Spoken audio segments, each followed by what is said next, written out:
जय हिंद स्टूडेंट, स्वागत है एक बार फिर से आपके अपने यूट्यूब चैनल रोजगार की खबर बाय आदित्य में। तो आज दो इंपॉर्टेंट टॉपिक पे हम डिस्कशन करने वाले हैं। एक प्राइमरी टीचर भर्ती को लेके और दूसरा वीडियो री एग्जाम को लेके। तो चलिए चलते हैं वीडियो की ओर। तो सबसे पहले हम बात कर लेते हैं नई प्राइमरी भर्ती को लेके।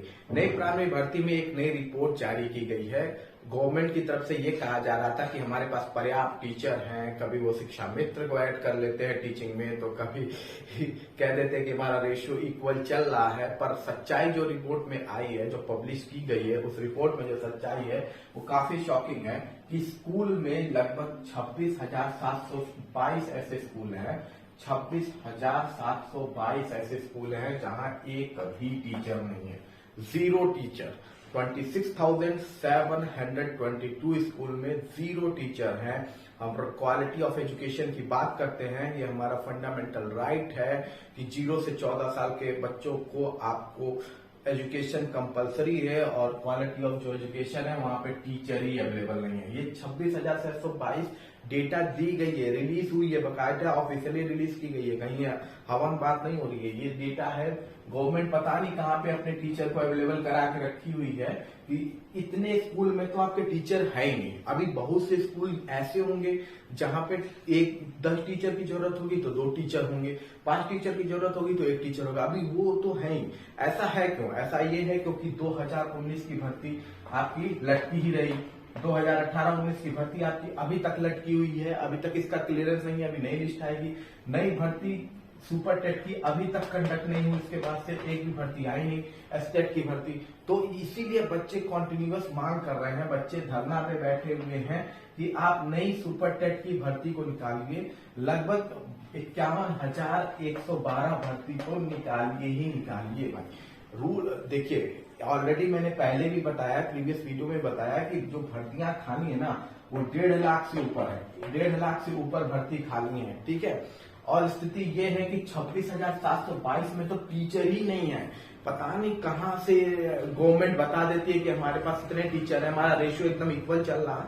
समझ के परे गवर्नमेंट कौन सा डेटा दे रही है। पर फिलहाल तो जो रिपोर्ट आई है सामने उनके अधिकारियों द्वारा, वो ये है कि यहाँ पे टीचर ही नहीं है। सोचने वाली बात है, यूपी में इतने स्कूल में आपके टीचर ही नहीं है। वो स्कूल चल किस रहा है, कैसे रहा है, वहां बच्चे कैसे पढ़ रहे हैं, ये तो सोचने वाली बात है।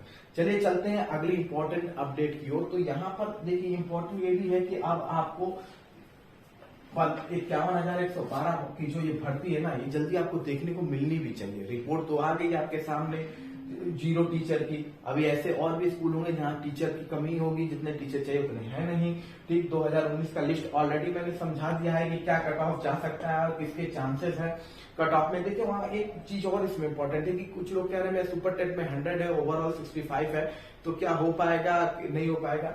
तो देखिए ये डिपेंड करेगा आप main final cut off super TET का क्वालिफाई के बाद जो फाइनल कट ऑफ है उसे क्लियर करते हैं कि नहीं, उस हिसाब से आपकी कैटेगरी बांटी जाएगी। पर ओवरऑल तो ये है कि इस समय हमें टीचरों की बहुत जरूरत है।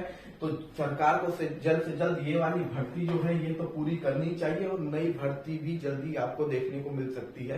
क्योंकि अगर ये डेटा ऑफिशियली पब्लिश कर दिया गया है तो अब यहाँ मजबूरी है कि भैया भर्ती निकालना पड़ेगा। हालांकि कोर्ट ने 51,112 पर भी रिट जारी किया है। बच्चों के सपोर्ट में उन्होंने रिट जारी करके सरकार से मांगा है कि भैया बताओ कि क्या रीजन है, क्यों भर्ती नहीं हो रही है। तो 2 चीज है, तो जल्दी आपको ये भर्ती देखने को मिल सकती है। अब अगली इंपॉर्टेंट भर्ती जो इस समय बहुत ही हाइक पर है, काफी सालों से हाइक पे है, वीडियो की 2018 में आई ये भर्ती है। 2018 में ये भर्ती आई थी, एग्जाम भी कंडक्ट हो गया था, लेकिन फिर एसआईटी जांच हुई 2020 में और इस एग्जाम को टोटल कैंसिल कर दिया गया। यूपी SSSC ने वन दरोगा का ऑलरेडी आपको एग्जाम दिखा दिया है कि मई में ये एग्जाम कंडक्ट होने वाला है, उसकी डेट आपके सामने आ चुकी है।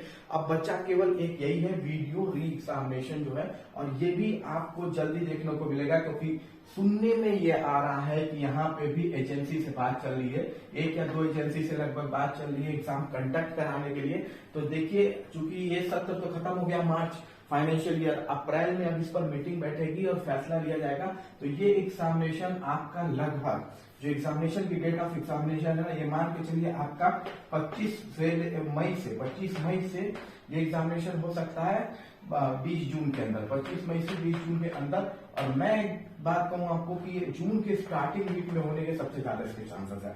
फर्स्ट वीक ऑफ जून में होने के इसके सबसे ज्यादा चांसेस है। फर्स्ट वीक ऑफ जून में ये एग्जामिनेशन कंडक्ट कराया जाएगा। अब कुछ क्वेश्चन और है, उसमें से एक क्वेश्चन ये है कि क्या ट्रिपल सी, जो ट्रिपल सी है, क्या ये अगर जिनके पास नहीं है वो ये एग्जाम दे पाएंगे कि नहीं।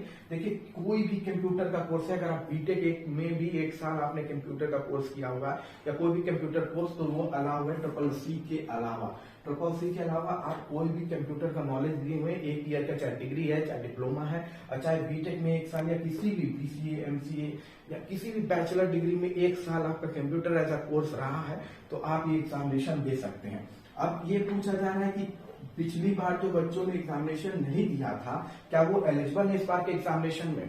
तो जो बच्चे फॉर्म भरे थे और जिनका एडमिट कार्ड आया था, जो बच्चे फॉर्म भरे थे और जिनका एडमिट कार्ड रिलीज किया गया था, वो बच्चों का एडमिट कार्ड इस बार भी रिलीज होगा, जो कि जिनकी संख्या लगभग 14 लाख के आसपास है। 14 लाख के आसपास के बच्चे हैं जिनकी संख्या है, ये टोटल 14 लाख के आसपास की संख्या है। तो इन बच्चों को सबको चांस मिलेगा, कोई ऐसा नहीं है कि जिनको छोड़ दिया जाएगा, जो एग्जामिनेशन में नहीं बैठे थे तो उनको छोड़ दिया जाएगा। जब ये एग्जामिनेशन ही शुरू से हो रहा है तो सब कुछ नया ही होगा। तो जिनने फॉर्म कंप्लीट किया है, करेक्टली कंप्लीट किया है और एडमिट कार्ड पिछली बार रिलीज हुए थे, तो उन सबके एडमिट कार्ड आने वाला है। तो मतलब ये भी है। अब है कि हम फोकस कहाँ करें, आपके पास मुश्किल से 2 मंथ है, 2 मंथ गिन के है, तो आपको फोकस मेनली रीजनिंग पर ज्यादा करनी है।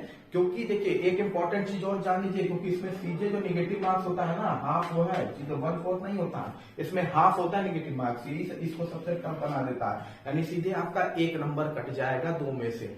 ठीक है, तो बहुत सोच समझ के करना है। तो बहुत से कोर्सेज इस समय होंगे, अवेलेबल होंगे अलग अलग जगह, लेकिन मैं आपसे कहूंगा कि आप मैक्सिमम कोशिश कीजिए कि आप सैंपल पेपर लगाइए और जितना हो सके किताब के अलग अलग जितने भी यूपी के रिलेटेड एग्जामिनेशन की जितनी भी बुक आती है सबको उठाइए, उसके 67 क्वेश्चन लगाइए। रीजनिंग जितनी आप प्रैक्टिस करेंगे ना, सैंपल पेपर में होता क्या, वो एग्जाम के पैटर्न पे बनाए जाते हैं, तो उसमें हर तरह के क्वेश्चन आपको देखने को मिल जाते हैं जो आपके माइंड से गुजर जाते हैं। तो जितनी ज्यादा प्रैक्टिस पेपर लगाएंगे ना, उतना आपके पास चांसेस होगा। कोर्सेस लेने से अच्छा है इस समय आप खुद ही अलग अलग जाके प्रैक्टिस पेपर उठा लाइए, अवेलेबल है जो भी मार्केट में, और उसे लगाइए, जम के लगाइए, आपके एग्जामिनेशन जरूर क्लियर होंगे। फोकस करना है आपको बस रीजनिंग पे। हिंदी में आपको पता ही है, हिंदी व्याकरण के अलावा लेटर राइटिंग होती है, उस पर फोकस करना है। और इसके अलावा जीके पे, आपका करंट अफेयर के अलावा यूपी के बजट एक्सेट्रा पे भी फोकस करना है। और लास्ट के जो एग्जामिनेशन हुए, जैसे टेक्निकल का एग्जामिनेशन हुआ है, इन सब के एग्जामिनेशन भी यूपी ट्रिपल ने कंडक्ट कराया, उनके पेपर को भी एक बार जरूर देख लीजिएगा।